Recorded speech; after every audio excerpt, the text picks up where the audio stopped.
Guys, പുതിയൊരു വീഡിയോയിലേക്ക് എല്ലാവർക്കും സ്വാഗതം. സ്ത്രീ സ്വാതന്ത്ര്യം, സ്ത്രീ സമത്വം എന്നെല്ലാം എല്ലാവരും പറയുമെങ്കിലും ഒരു തരത്തിൽ നിന്ന് മറ്റൊരു തരത്തിൽ സ്ത്രീകളെ ചൂഷണം ചെയ്യാനും കഴിയാവുന്നതോളം അപമാനിക്കുന്നതിനും കൂട്ടുനിൽക്കുന്നൊരു സമൂഹം നമ്മളിടയിലുണ്ട്. വളരെ ചെറിയതെന്ന് പറഞ്ഞുകൂടാ, വളരെയധികം വിഷം അടങ്ങിയ ഒരു സമൂഹം. അങ്ങനെയുള്ള സമൂഹത്തിൻ്റെ കയ്യിൽ ഒരു സ്ത്രീയെ കിട്ടിയാൽ എങ്ങനെയൊക്കെ അവരെ അപമാനിക്കാവോ അതെല്ലാം അവർ ചെയ്യും. അതേത് രീതിയിലാണെങ്കിൽ. അടുത്തിടെ തന്നെ വൈറലായ റീൽ നബീസുമ്മയുടെ മണാലി ട്രിപ്പ്. മുമ്പും കണ്ടിട്ടുണ്ടെങ്കിലും ഈ ട്രിപ്പിൻ്റെ വീഡിയോ കണ്ടപ്പോഴേക്കും വളരെയധികം സന്തോഷവും അതുപോലെ അഭിമാനവും നമുക്കൊരു പ്രചോദനവും തോന്നി. കാരണം വളരെ ചെറുപ്പത്തിൽ തന്നെ ഭർത്താവ് നഷ്ടപ്പെട്ട ശേഷം 3 പെൺമക്കളെയും കഷ്ടപ്പെട്ട് വളർത്തിയെടുത്തൊരമ്മ. ആ അമ്മയുടെ വാർദ്ധക്യ പ്രായത്തിൽ മക്കളെല്ലാം ചേർന്ന് ലോകം ചുറ്റി കാണിക്കുകയാണ്. ഇത് കാണുമ്പോൾ എല്ലാ സ്ത്രീകൾക്കും വലിയൊരു പ്രചോദനമാണ്. ഭർത്താവ് മരിച്ചുപോയി, പ്രായമായി എന്നിങ്ങനെ പറഞ്ഞ് മുറികളിൽ അടച്ചിരിക്കാതെ ഈ ലോകം നിങ്ങൾക്കും കൂടി ഉള്ളതാണെന്നുള്ളൊരു സന്ദേശം അതാണ് നൽകുന്നത്.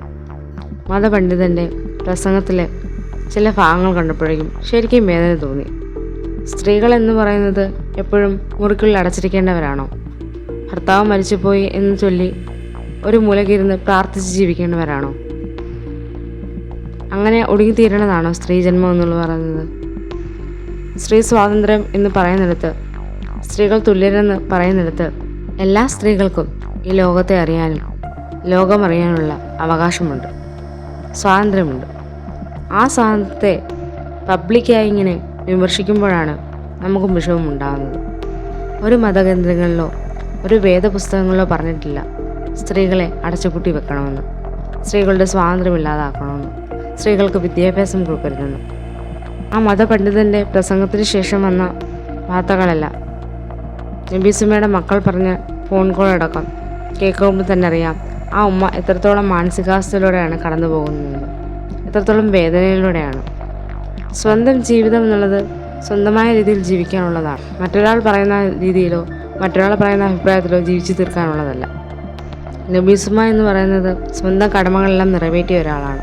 അത്രയധികം ചങ്കൂറ്റമുള്ളൊരു സ്ത്രീയാണ്, അത്രയധികം അഭിമാന ബോധമുള്ളൊരു സ്ത്രീയാണ്. അപ്പോൾ അവർക്ക് ഫുള്ളി ഡിസേർവ്ഡ് ആണ് എല്ലാ സന്തോഷങ്ങളും, ഈ ലോകത്തെ എല്ലാ സന്തോഷങ്ങളും അനുഭവിക്കാം.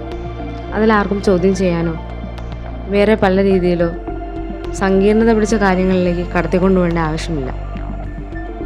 നബീസുമ്മ ഈ ലോകം കാണട്ടെ. ഈ ലോകത്തിലെ എല്ലാ നല്ല കാഴ്ചകളും എല്ലാവർക്കും പങ്കുവയ്ക്കാനുള്ളതാണ്, എല്ലാവർക്കും കാണാനുള്ളതാണ്, എല്ലാവർക്കും കേൾക്കാനുള്ളതാണ്, എല്ലാവർക്കും ആസ്വദിക്കാനുള്ളതാണ്. അതിൻ്റെ അവകാശം ഒരാൾക്കും ആരും തീരെഴുതി കൊടുത്തിട്ടില്ല. ദൈവം നമ്മൾക്ക് കണ്ണും കാതും വായും കൈകാലുകളും തന്നിരിക്കുന്നത് എല്ലാം ആസ്വദിക്കാനാണ്. ഈ ലോകം മുഴുവൻ ആസ്വദിക്കാനുള്ള അവകാശവും അധികാരവും നമ്മുടെ കയ്യിൽ തന്നെയാണ്. അത് മറ്റൊരാൾക്കും തീരെഴുതി കൊടുക്കേണ്ട ആവശ്യമില്ല. ഒരുപക്ഷെ ഈ അവകാശങ്ങളെയൊക്കെ ചോദ്യം ചെയ്യുമ്പോഴാണ് ഇത്രയധികം പ്രതിഷേധം ഉയരുന്നത്. അത്രയധികം ഹേറ്റ് ഈ പറഞ്ഞ മതപണ്ഡിതനെതിരെ ഉയർത്തുന്നുണ്ട്. കാരണം സ്ത്രീകൾ എന്ന് പറയുന്നത് മുറിക്കുള്ളിൽ അടച്ചിരിക്കേണ്ടവരല്ല. എല്ലാ രീതിയിലുള്ള സ്വാതന്ത്ര്യവും സ്ത്രീകൾക്കുണ്ട്. നബീസുമ്മയുടെ മക്കളുടെ വോയിസ് റെക്കോർഡ് പുറത്തു വന്നിരുന്നു. അതിൽ തന്നെ പറയുന്നുള്ള എത്രത്തോളം സങ്കീർണമായ മാനസികാവസ്ഥയിലൂടെയാണ് നബീസുമ്മ ഈ ഒരു പ്രസംഗത്തിന് ശേഷം കടന്നുപോയെന്നുള്ളത്. ഒരു വിശേഷത്തിനോ ആൾക്കാരുടെ മുമ്പിലേക്ക് പോകാൻ നബീസുമ്മയ്ക്ക് പറ്റുന്നില്ല. അത്രയ്ക്കൊരു മാനസിക സംഘർഷത്തിലാണ് ഈ ഒറ്റ പ്രസംഗത്തിലൂടെ അവരെ കൊണ്ടെത്തിച്ചത്. മരവിച്ച് പോകുന്നു പറയുന്ന ഒരു ജീവിതത്തിനെ പൊതുജീവിതത്തിലേക്ക് കൊണ്ടുവരികയാണ് ഇതുവഴി ചെയ്യുന്നത്. നബീസുമ്മ ഒരുപാട് സ്ത്രീകൾക്ക് പ്രചോദനമാണ്, ആശ്വാസമാണ്, അഭിമാനമാണ്. അതുകൊണ്ട് തന്നെ ഇനിയും ലോകം കാണട്ടെ. ഈ ലോകം മുഴുവൻ സഞ്ചരിക്കട്ടെ നബീസുമ്മ. ഒരു പൂമ്പാറ്റയെ പോലെ പറക്കട്ടെ.